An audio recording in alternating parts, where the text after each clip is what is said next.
Hi everyone, today I'm going to read you a story from the world's worst children, and I have chosen Fussy Frankie.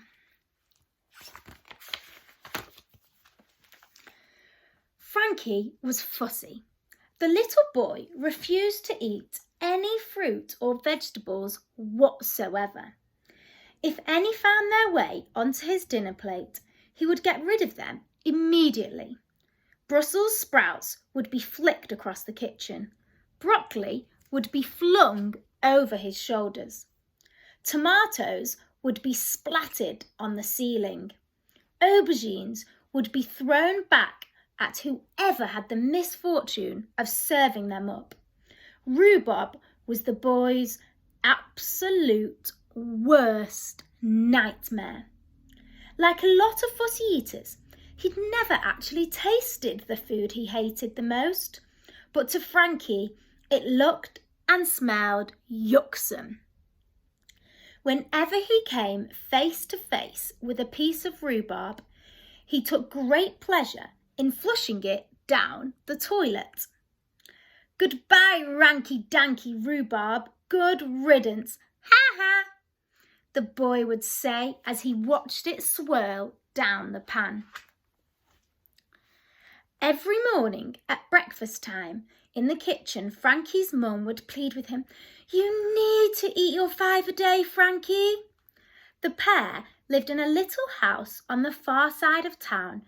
Casting a shadow over the family home was a huge nuclear power station that glowed in the dark and hummed all day and night.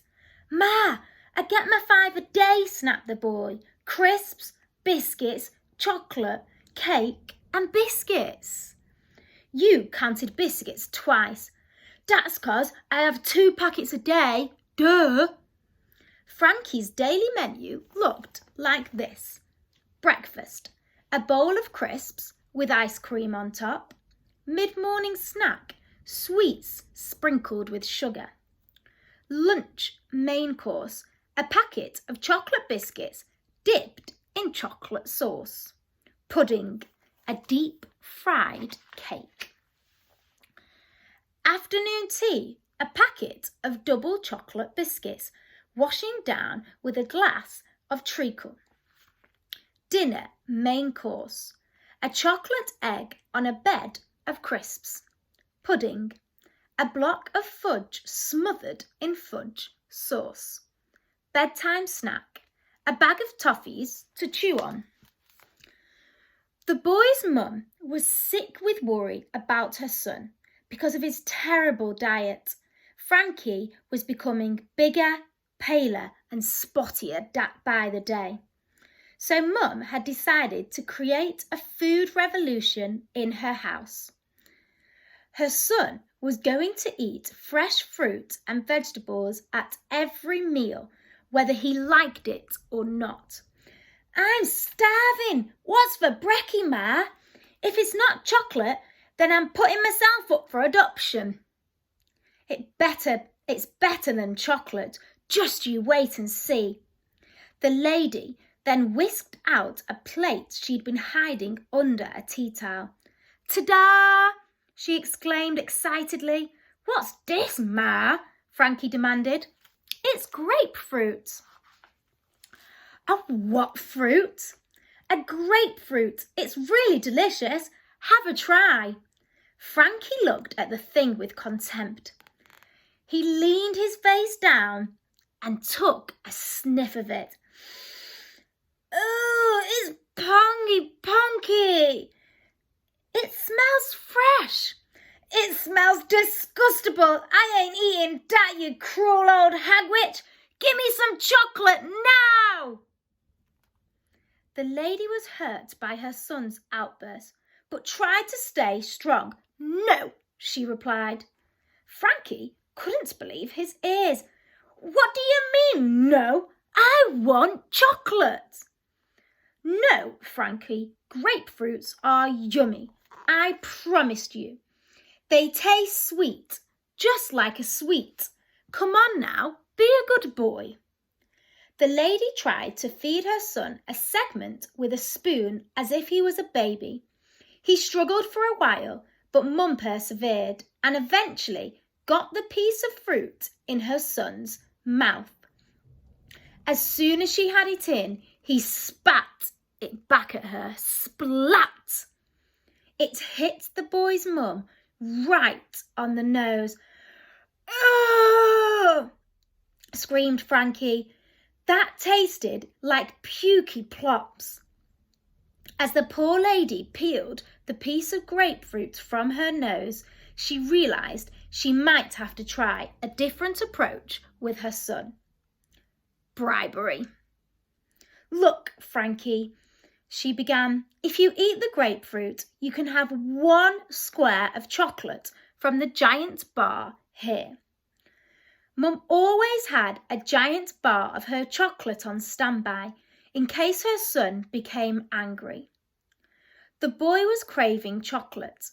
He hadn't had any for a matter of hours. However, there was no way he was going to eat that yucky, mucky fruit thingamy, whatever it was called. A wicked plan crossed his mind. "All right, Ma, you're right. I should have a 5 a day. I'll eat it." "Good boy," exclaimed Mum. "Oh, Frankie, I'm so pleased. Go ahead then." "Nah," snapped the boy. "You need to get the chocolate out first." Yes, of course." As soon as Mum had turned around, Frankie picked up the grapefruit and hurled it out the window. Whoosh! It flew right at the nuclear power station. The grapefruit must have hit something as the lights on the power station flickered for a moment. Mum then turned her back with the square of chocolate in her hand. "You finished it?" "Yeah, Ma," lied Frankie. The lady inspected his bowl. "You ate the skin as well?" "Did I?"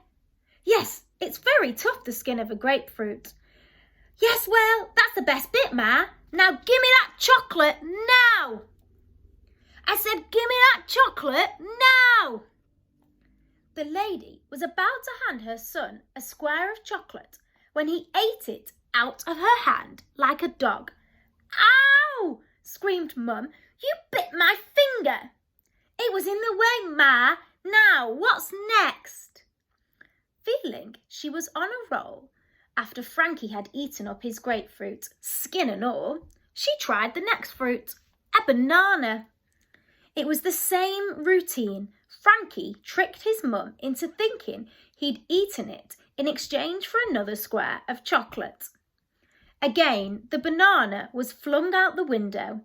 However, because it was bent, the banana returned to him like a boomerang, banging Frankie on the head.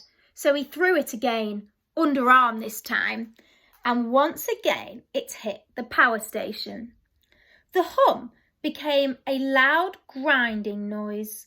Mum turned back to see the plate was empty.